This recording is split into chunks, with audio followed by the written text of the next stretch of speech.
사람이 인생을 살아가다 보면 다양한 환경과 여건을 만나게 됩니다. 그때마다 사람들은 가장 좋은 선택을 하며 살아야 할 것입니다. 우리의 인생 중에서 가장 중요한 선택이 무엇일까 저는 생각을 해보았습니다. 그리스도인으로서 첫 번째 가장 중요한 선택은 영생의 길이고 그 영생의 길을 걷는 천국의 길을 선택하는 길, 반대로 영원히 살 것인데 지옥을 선택하는 길, 이 두 가지가 있는데 가장 중요한 것은 천국의 길을 걷는 그 선택이 우리의 인생에 있어서 최우선 순위에 두어야 할 선택인 줄 믿습니다. 우리가 살아가면서 이 땅에서도 많은 선택을 하며 살아가게 됩니다. 보통 사람들은 살아가면서 선택하는 것 중에 제일 중요한 것이 재물이다 이렇게 이야기하면서 재물을 최고로 여기는 선택을 하며 사는 사람이 있습니다. 또 어떤 사람은 지식이, 즉 공부가 제일 중요하다라고 하면서 늘 공부하시는 분이 있습니다. 또 어떤 사람은 뭐니 해도 건강이 최고지라고 하며 건강에 대해서는 아주 민감하게 반응하며 따르는 그런 분들이 있습니다. 저도 학교 다닐 때 교수님이 하는 말씀이 아직도 기억이 납니다. 목사가 되는 사람에게는 첫 번째 영역이 중요하다. 하나님의 힘, 영역을 중요하다. 두 번째는 지식이 중요해. 남들을 가르쳐야 되니까 지식이 중요하죠. 영역, 지력, 체력 이 세 가지가 있는데 그 중에 제일은 체력이다. 그렇게 교수님이 가르친 것이 아직도 기억이 납니다. 그렇습니다. 아무리 많이 가지고 있어도 아무리 머리에 지식이 많아도 이 체력이 없으면 아무것도 할 수가 없지요. 세상의 모든 것을 다 가져도요 건강이 없으면 아무 소용이 없는 것입니다.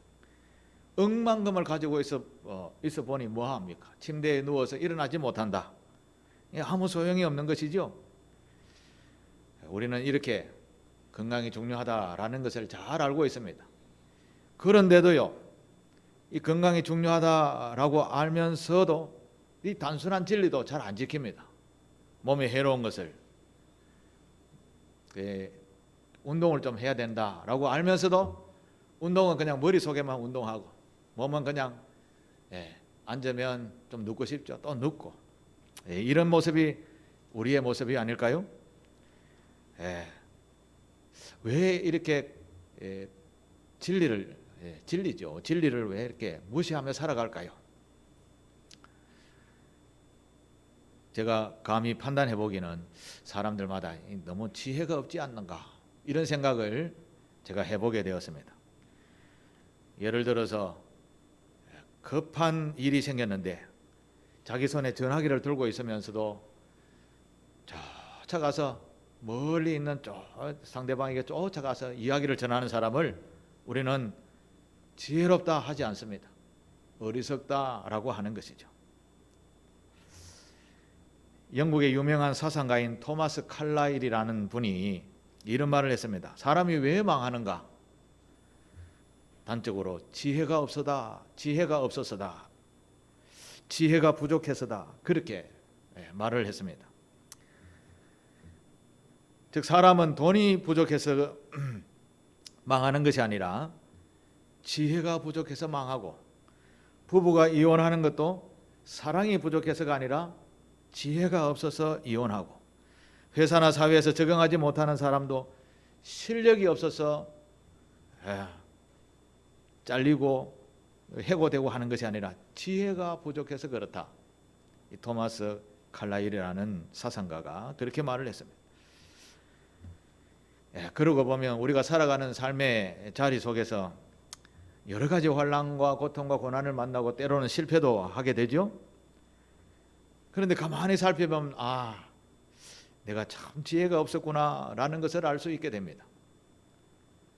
사람이 지혜가 없는 그 어리석음은 자기 개인만 불행하게 만드는 것이 아니라 예를 들어서 교회면 교회도 불행하고, 우리가 살아가는 사회도 불행하고, 좀 넓게 생각하면 국가도 불행하게 되는 것입니다.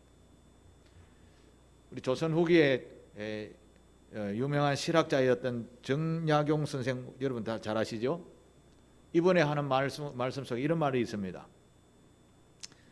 무능하고 무식한 관리가 백성에게 끼치는 해악은, 다시 말해서 무능하고 무식한 관리가 백성에게 끼치는 해악은, 사또가 무식하고 무능하다라고 하면 산적대가 동네에 내려와서 백성들을 괴롭히며 해악하는 그보다 더 크다.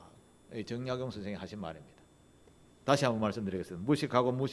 무능하고 무식한 백성에 관리하는 그 관리가 산적대가 백성에게 끼치는 해악보다 더 크다, 이런 이야기를 하는 거죠. 어리석은 관리는, 즉 무식한 관리는 자신뿐만 아니라 다른 사람, 백성들까지도 힘들게 한다라는 말씀입니다. 마찬가지로 또 미국의 역사학자인 바버라 터치만이라는 분이 이런 말을 했습니다. 나라를 망치는 정치의 원인 3가지, 이렇게 정리를 한 분이 있어서 제가 소개를 합니다. 나라를 망치는 정치의 원인 3가지는 첫 번째로 무지, 어리석음이다 라고 이야기를 합니다. 두 번째는 지나친 탐심 때문에 나라의 정치를 망친다. 세 번째는 폭력을 사용해서 다스리는 포갑 정치라고 이렇게 정리를 했습니다. 이분은 미국의 역사학자가 자기 나라의 역사를 보면서 정리를 한 겁니다. 첫 번째는 무지와 어리석음, 두 번째는 지나친 탐심, 세 번째는 폭력으로 누르는 정치, 포갑 정치라고 하죠.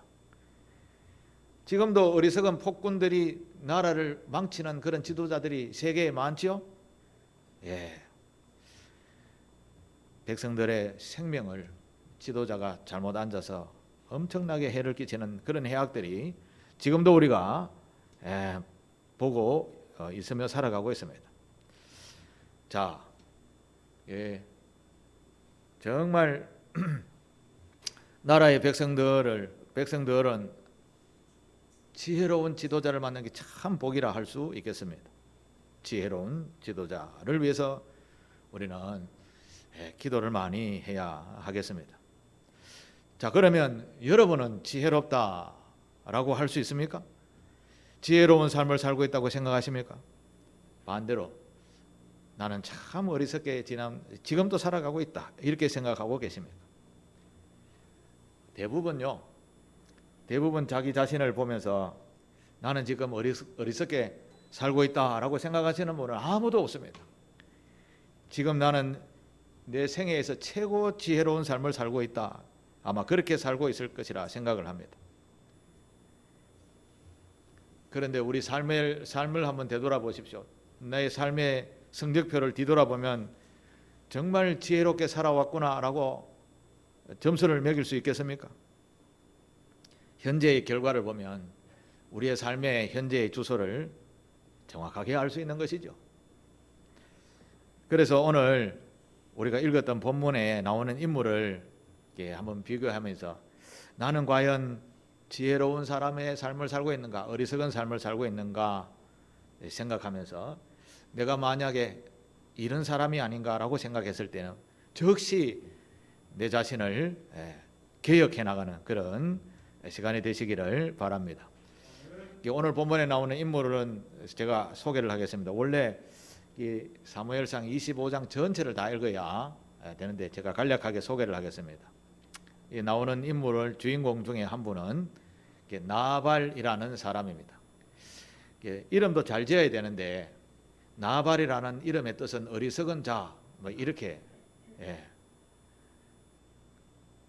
왜 부모님이 이런 이름을 지었을까요? 어리석은 자다. 개똥이, 말똥이, 껏수이, 말수이, 이렇게 우리나라도 이름을 지은 적이 있는데, 나발이라는 인물도 어리석은 자라는 이름의 뜻을 가지고 있습니다. 어리석은 삶을 사는 사람은 대체적으로 보편적으로 욕심과 탐욕이 강하다. 그런 특징을 가지고 있습니다. 나만 아는 사람이죠. 나만 아는 사람. 요즘도 그런 것 같습니다. 순전히 나의 배만 부르면 괜찮아. 나만 괜찮으면 돼. 내 재물은 손해가 안 가면 돼. 이런 생각을 가지고 사는 사람들이 얼마나 많은지 모릅니다. 이런 개인주의적 사고를 가지고 성공을 했다. 그럼 그 결과가 어떻게 될까요? 아마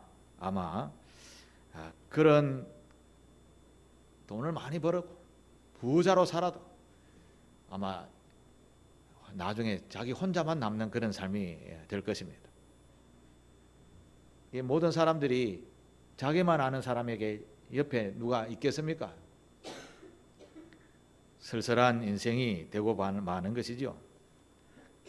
근데 반대로 지혜로운 삶을 사는 사람들은요, 즉 성경적으로 말하면 거룩한 사명을 목적을 두고 살아가는 삶을 사는 사람을 이야기합니다.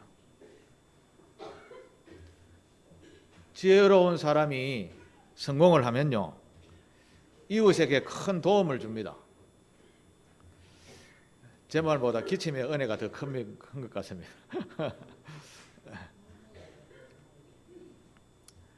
지혜로운 사람이 성공을 하면요, 이웃 사람들도 같이 기쁨의 삶을 살게 됩니다. 왜냐하면 그분은 이웃에게 선을 늘 베풀고 공공의 이익을 위해서 많은 가치를 나타내는 삶을 살기 때문에 그렇습니다. 이런 삶의 주위에는 친구가 많은 법인 것이죠. 나이가 많이 들어가면서도 마음을 나눌 수 있는 친구가 없다라고 하는 것은 참 슬픈 일입니다. 따지고 보면 물론 여러 가지 이유가 있겠지만 친구가 많다, 나이가 들어가면서 친구가 있다, 인생의 진정한 의미를 나눌 수 있는 친구가 있다. 이건 정말 행복한 삶을 사는 사람이 아니겠습니까? 그런데 상대적으로 자기의 욕심만을 채우며 살아온 사람들은 상대적으로 친구가 점점 없어지는 법인 것입니다. 우리의 삶을 돌아보면서 나에게 정말 마음을 나눌 수 있는 친구가 있냐 없냐 되돌아보고, 내가 무엇이 잘못되었지, 이렇게 깊이 생각하고 개혁을 해나가는 그런 성도가 되셔야 합니다. 그렇지 않으면 나이가 더 들어가면 외로워지게 됩니다. 지혜로운 사람은 이런 이야기를 들었을 때 그렇지, 맞아 라고 하며 개혁을 시도하는 분들입니다. 근데 대체로 우리는 잘 안 움직이게 됩니다. 우리가 좋은 말을 많이 듣고 진리의 말을 들어도 그래 맞아 라고 해놓고 실제적으로 우리는 행동에 잘 안 옮기게 됩니다. 그것이 우리 인생에 참 잘못된 것도 아닌데 왜 그렇게 잘 안 움직이지 라는 생각을 많이 하게 됩니다.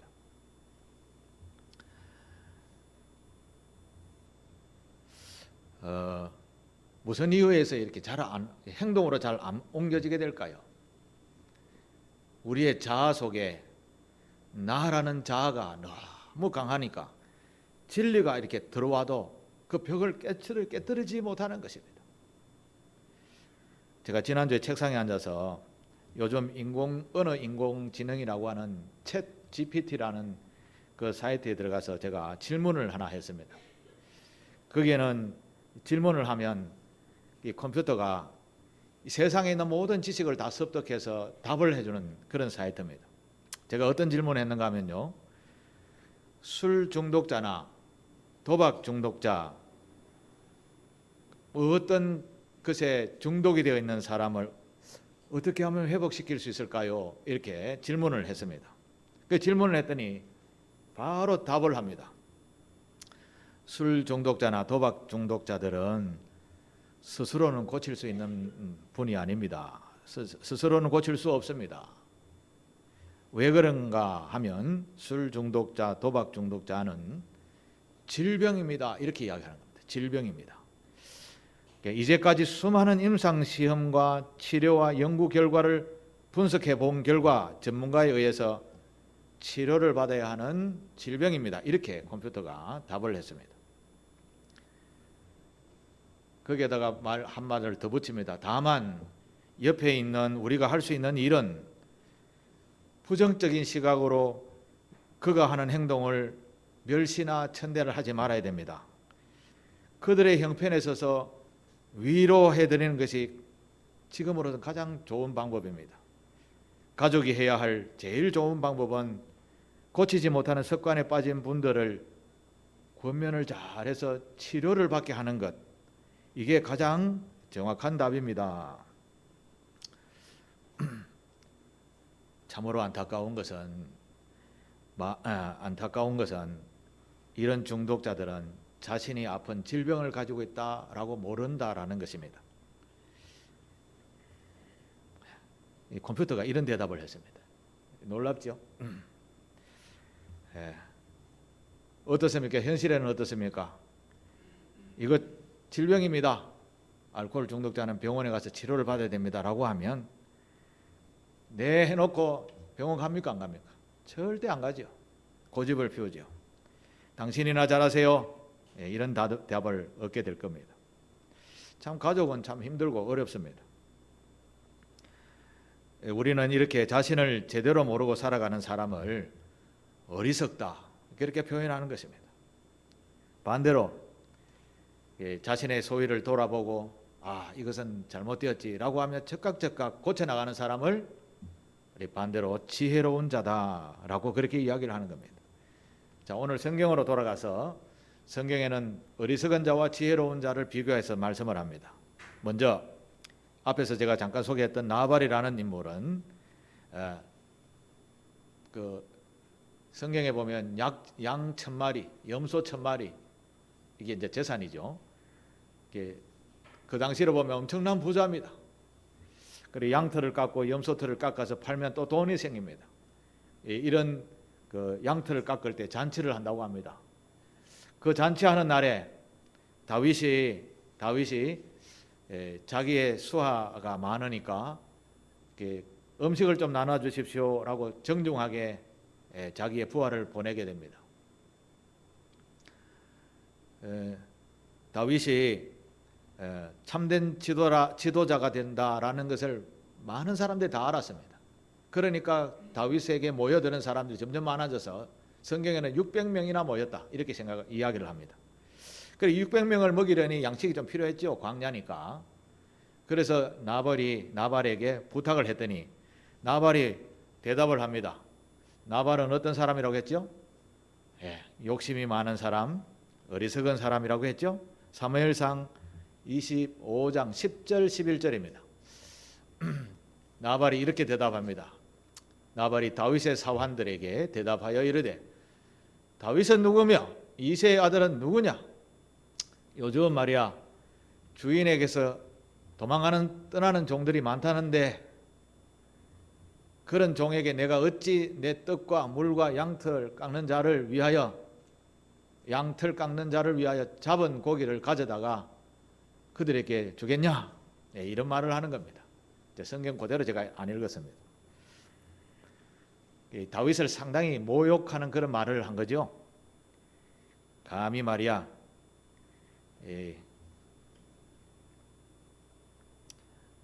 주인을 떠나서 도망하는 그런 종주제에 말이야. 이제 사울 왕을 떠나서 다윗이 지금 피해 다니는 이것을 지금 나발이 좀 모욕을 주는 그런 이야기를 하고 있는 것이죠. 사실 나발은 재산이 있지, 먹을 거 풍족하지, 일꾼들 많지, 이러니 어깨에 조금 힘이 들어가 있는 상태였죠. 이 당시에는 사실 갑의 위치에 있는 그런 나발의 모습이었습니다. 그런데 나발은 하나는 알고 둘은 모르는 사람이었습니다.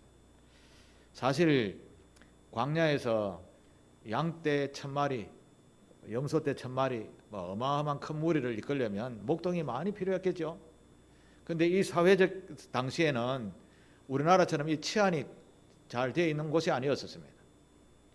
그 당시에는 블레셋이라는 족속도 옆에 있었고 좀 더 거칠은 아말렉이라는 족속도 흩어져 살았습니다. 그리고 여러 족속들이 여기가 살면 내 집이다 하고 이렇게 사는 그런 시대였습니다. 그러니 없으면 산적이 되어서 남의 것 빼앗아 먹고, 이런 사회가 그냥 보편적이었었습니다. 그러니까 힘이 없으면 약한 강한 자들에게 먹히게 되는 그런 사회였었습니다. 다윗이 이 나발 주위에서 생활하면서 다윗이 이 나발이 양과 목축을 안전하게 먹이고 입히도록 이렇게 보호를 해 주었습니다. 그게 25장 7절의 말씀입니다. 7절 한번 보실까요? 네게 양털 깎는 자들이 있다 함을 이제 내가 들었노라. 네 목자들이 우리와 함께 있었으나 우리가 그들을 해하지 아니하였고 그들이 갈멜에 있는 동안에 그들의 것을 하나도 잃지 아니하였나니. 이것은 그 다윗의 종들이 나발에게 하는 말입니다. 네 양털을 깎는 자들이 이렇게 모여서 먹고 마시고 잔치하는 것을 보니 우리가 좀 도와주러 왔는데, 우리가 공짜로 얻는 것이 아니라 여러분들이 그 양떼를 안전하게 먹이게 또 하나도 잃지 않게 하도록 우리가 그들을 지켜주었지 않느냐. 그래서 먹을 것 좀 달라 했다, 이런 말이죠. 나발의 하인들도 급히 자기 아내인 아비가일이라는 여인에게 가서 이야기하는 나발의 종들의 이야기입니다. 16절입니다. 16절. 우리가 양을 지키는 동안에 그들이, 즉 다윗이 우리와 함께 있어 밤낮 우리에게 뭐라고 합니까? 담이 되어 주었다라고 합니다. 양과 염소의 담이 된다는 말은 뭡니까? 울타리처럼 보호해 주었다라는 뜻이죠. 그래서 다윗은 그냥 공짜로 음식을 좀 주세요가 아니라 당신들에게 이런 혜택을 주었으니 우리에게도 이게 군사들에게 좀 먹일 양식을 좀 달라, 나누어 달라, 이런 말을 하고 좀 도움을 청했던 것이죠. 그런데 나발은 좀 어리석은 사람들, 자기 배만 생각한다고 했죠. 눈앞에 있는 자기 재산만 생각하는 거죠. 이게 어떻게 형성이 되어지고 어떻게 보호되지, 이건 전혀 생각하지 않는 거죠. 그게 이제 어리석다라고 표현하는 것이죠. 그러면서 어디서 이런 거지들이 찾아와가지고 말이야, 우리말로 하면 그렇게 다윗에게 모욕을 하는 말을 했던 것이죠. 다윗은 이때는 이스라엘의 군대 장관이었고, 그리고 지금 왕과 지금 트러블이 있어서 쫓겨나와 있는 상황이지만 그래도 장군이잖아요. 그리고 그를 따르는 군사가 600명이나 있습니다. 다윗이 그 이야기를 듣고 화가 나가지고 여봐라, 칼을 차고 가자, 따라와, 이렇게 하면서 전쟁을 벌일 정도로 나발을 향해서 일어나 가게 되었습니다. 사실 그리스도인은 뭐 주고받은 것이 없어도 눈앞에 있는 어려운 이웃이 있으면 도와주는 것이 그리스도인의 정체성입니다. 이웃을 내 몸처럼 사랑하라고 예수님이 가르치신 말씀을 준행해야 할 거룩한 책임감이 있는 거죠. 그런데 나발은 여기와는 전혀 상관이 없는 그런 인물이었죠. 도움을 받은 사람에게도 안하무인격으로 막 거친 말을 쏟아내는 이런 어리석은 사람. 잠언 15장 1절에 이렇게 이야기합니다. 유순한 대답은 분노를 쉬게 하여도 과격한 말은 노를 격동하느니라. 이 말에 동의하십니까? 그러면 아멘이라고 하면 됩니다. 다시 한번 읽겠습니다. 한번 읽어볼게요. 시작. 유순한 대답은 분노를 쉬게 하여도 과격한 말은 노를 격동하느니라. 아멘. 여러분, 부드럽고 순한 대답은 화가 잔뜩 나 있는 사람을 가라앉히게 됩니다. 근데 잘한다라고 또 오히려 내가 뭘 잘못했냐라고 쏴붙이면 어떻게 됩니까? 바로 뭔가 날라오죠. 우리 일상생활에 이걸 적용해야 합니다. 예를 들어서 가장 가까이 있는 부부간에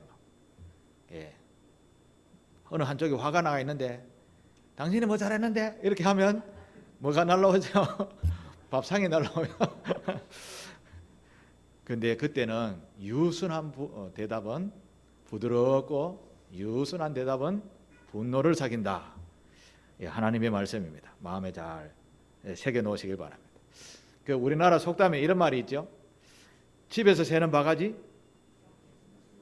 어디 가서 덜에 가서도 샌다. 이런 말이 있습니다. 이 비슷한 말이죠. 본바탕이 좋지 아니하는 사람은 어디 가나 그것을 드러내고 마는 것이 우리 보통 사람들의 모습인 것이죠. 우리가 집에서 사용하는 말을 밖에 가서도 똑같이 안 하죠. 구별해서 하죠. 그런데 좀 친하게 되지만 이 집에서 말이나 밖에서 말이 똑같아집니다. 그래서 우리는 늘 자신을 잘 살펴야 돼. 말도 정말 조심해야 돼. 이 나발이라는 인물이 말 잘못하면 해서 이제 지금 다윗이 지금 칼 들고 자기 집안을 다 죽이려고 그 재산을 싹 몰수해 가려고 오는 중입니다. 이런 긴박한 상황에 이 이야기가 지혜로운 그의 아내가 듣게 됩니다. 그의 아내 이름은 아비가일입니다. 자, 18절에 아비가일이 이 이야기를 듣고 준비하는 게 뭐냐 하면 같이 한번 읽어보겠습니다. 시작.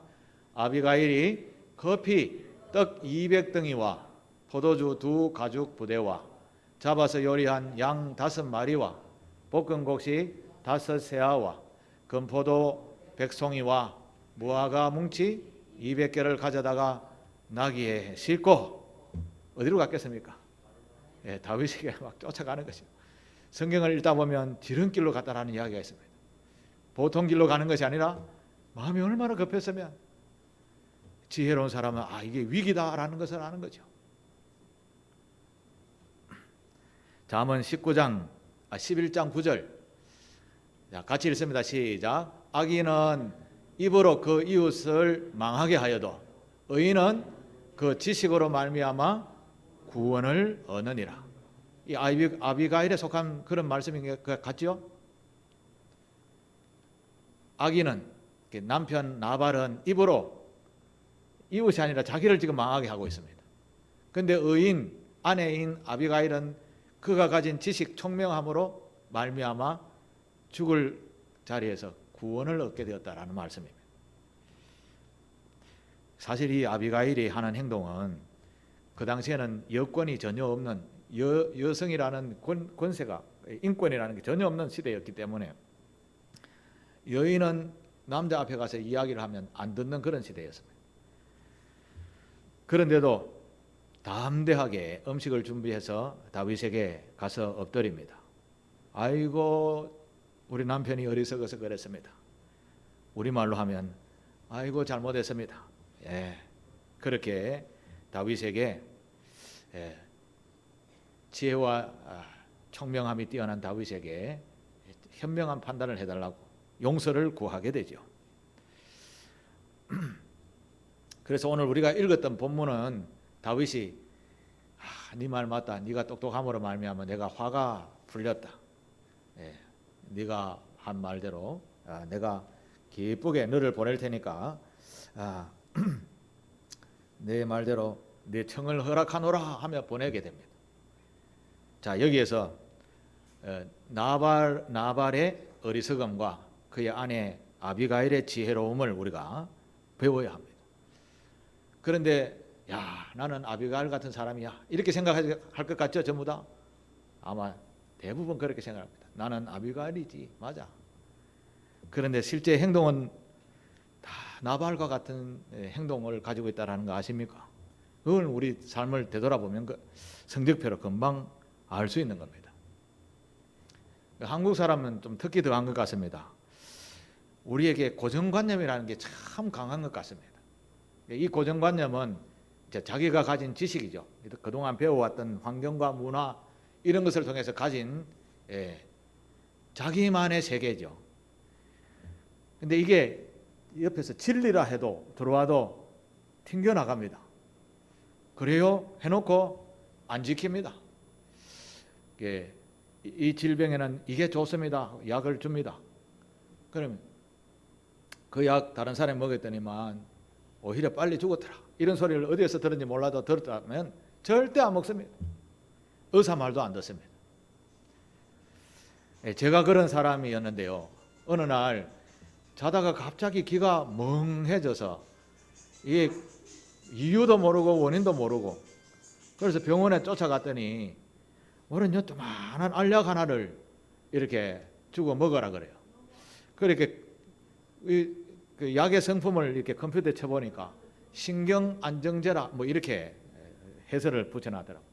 그래서 저는 뭐 신경 안정제는 뭐 또 신경 안정제 아픈데 그래서 한 이틀을 안 먹었습니다. 근데 계속 아픈 거예요. 그래서 다시 병원에 가서 좀 큰 병원에 가서 소견서라고 하죠. 하나 써달라고 좀 부탁하러 가니까 왜 약을 안 먹냐고 막 야단을 맞았습니다. 그래서 그 약을 먹기 시작했습니다. 그리고 소견서를 들고 제가 아내가 가는 저 해운대 백병원 그 기 전문가 병원에 가서 진료를 받았습니다. 약을 보더니 이 약 먹으면 낫습니다. 이 약 먹으면 낫습니다. 그 말을 듣고 왔습니다. 그 약 먹고 지금까지 괜찮습니다. 이 고정관념이라는 게 굉장히 무섭습니다. 이 자아라는 고정관념이 우리가 나도 알지 못하게 얼마나 뿌리 깊게 가져 있는지 우리 모두는 기억하셔야 합니다. 여러분, 제가 매주마다 여러분에게 설교를 이렇게 하는데 그 설교를 많이 듣는데 이게 하나님의 말씀이잖아요. 근데 하나님의 말씀을 100% 다 듣고 지키면 아마 이 세상은 천국이 되었을 겁니다. 근데 하나님의 선포된 말씀을 10%만 들어도 이 나라는 아마 지금 변해도 10번도 더 변했을 겁니다.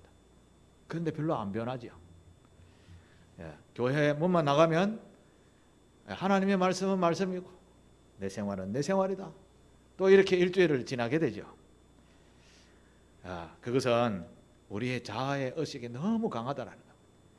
이제부터 하나님의 말씀이 들어오면 나보다 더 지혜로운 하나님의 말씀이 고쳐야지, 이런 생활을 하는 저와 여러분 되시기를 바랍니다.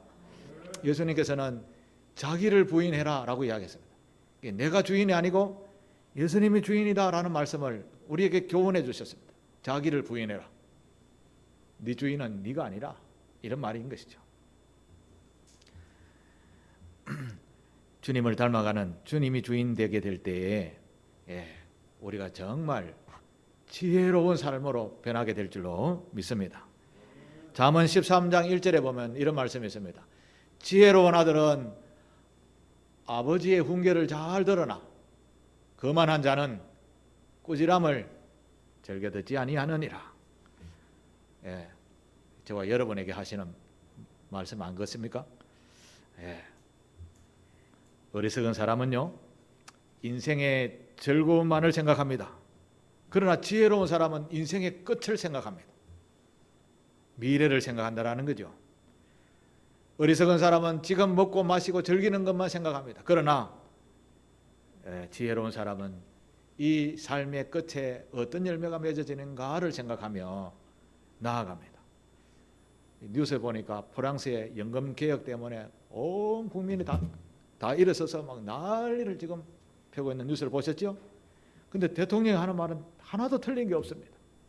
제가 가만히 들어보니까 마크롱인가 그 맛있는 과자 그 이름 뭐죠? 마크롱 아닙니까? 그분 생각하면 그것만 자꾸 생각나는데, 그분이 하는 말을 들으면 하나도 틀린 말이 없어요.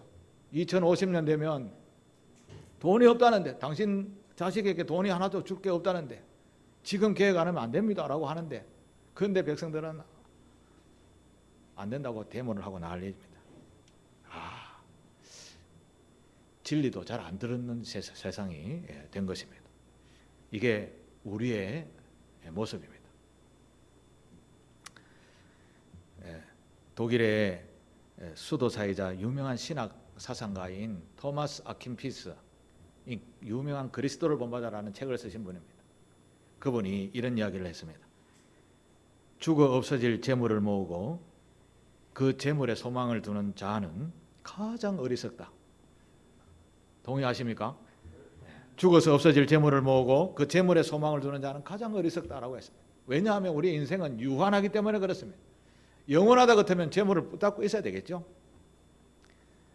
자, 마지막으로 사랑하는 교회 여러분, 시편 14장 1절 같이 읽겠습니다. 시작. 어리석은 자는 그 마음에 이르기를 하나님이 없다 하는도다. 예, 어리석은 사람은 이 세상을 창조하시고 주관하시고 지금도 운행하고 계시는 하나님을 없다라고 생각합니다. 천상, 천하, 유아, 독존이라 이렇게 생각하는 사람들이 많다라는 것이요.